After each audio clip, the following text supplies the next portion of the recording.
সন্ধ্যাবেলায় হিন্দু নারীরা তুলসী তলায় প্রদীপ জ্বালায়।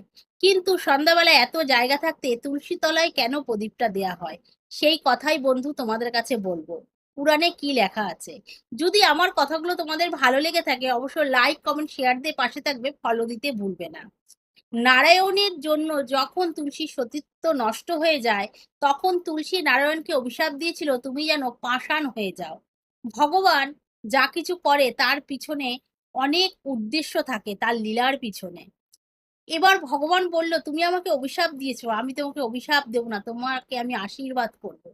তুমি মনে, মনে ভাবছো তোমার এই যে সতীত্ব চলে গেছে তার জন্য তোমাকে সবাই খারাপ নজরে দেখবে, তোমাকে সবাই ঘেন্না করবে, সেটা কিন্তু করবে না।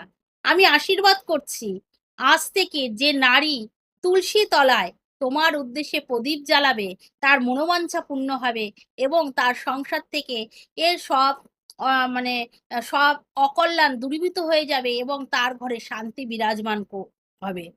এই আশীর্বাদ ভগবান করেছিল। তাই জন্য ঘরে, ঘরে আজও পর্যন্ত নারীরা তুলসী তলায় প্রদীপ জ্বালায়।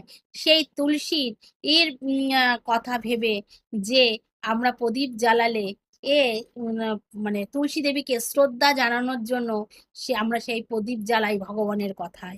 তাহলে এখন বুঝতে পেরেছ কেন সন্ধ্যাবেলা আমরা প্রদীপ জ্বালাই?